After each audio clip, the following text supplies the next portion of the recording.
Part of the survival value of pain is its association with learning centers in the brain. The brain circuitry associated with nociceptive and neuropathic pain involves areas considered to be essential in emotional learning, memory, and reward. The insula and anterior cingulate, together with the thalamus and basal ganglion, are most consistently activated in acute pain. The brainstem and the descending pain modulatory system also play a role, where activity is observed in both the anticipation and perception of pain.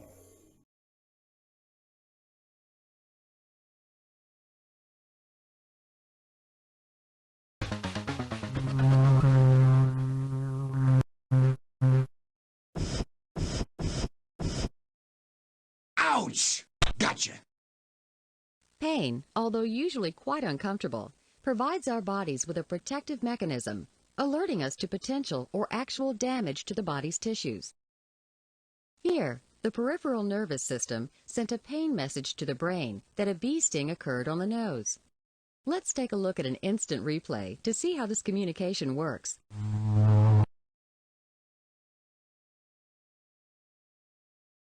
The pain receptors in the skin detect tissue damage from the bee sting. Then, the peripheral nerves send a pain signal to the brain. The brain analyzes the pain signal. Ouch! In turn, the brain delivers a message back to the muscles of the arm to react.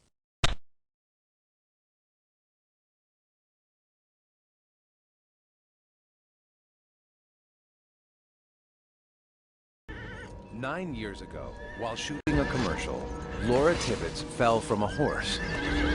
She recovered, but she still suffers from chronic pain in her shoulder. And go back to your life.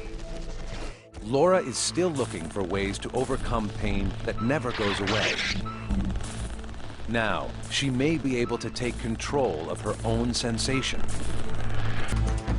The Shaolin monks of China are famous for fighting skills and acrobatics, but above all, for their ability to somehow manage their senses.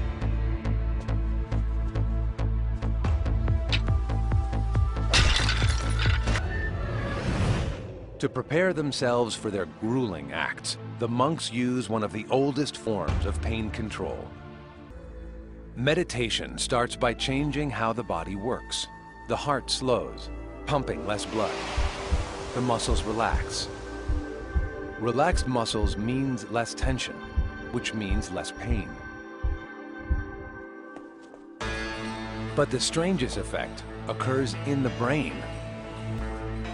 Astonishingly, although the brain is still alert, meditation lessens the emotional reaction to pain. It's like turning down the volume. Now, technology could help Laura achieve these same results as she thinks away her pain. An advanced MRI scanner shows what sensations look like deep within the brain. Because pain activity occurs all around the brain, it's hard to know where to look.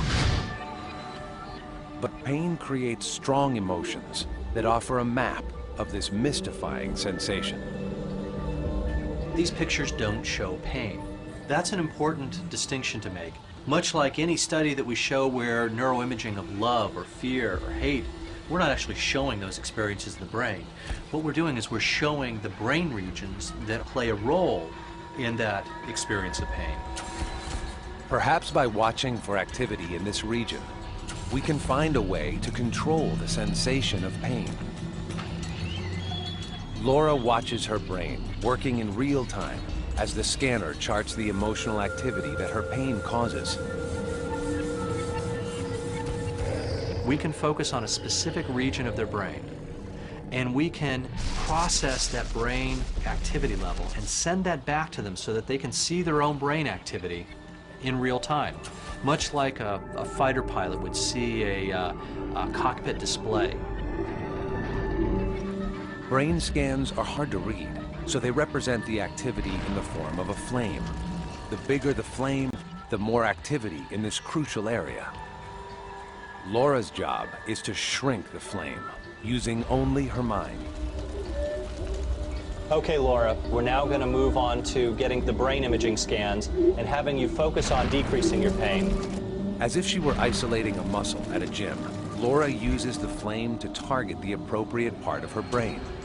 To think the pain away, Laura's devised ingenious mental exercises are astonishing. Patients trying this method say their pain has shrunk by nearly half on average. That's about as much as many pain drugs achieve. People can learn how to control a specific region of their brain if they see it on a moment-by-moment basis. And that was what was exciting about this, and that for the first time, we showed that people can actually tap into a specific region of their brain and learn to control it. And it leads to a specific change in behavior, because that's never been done before.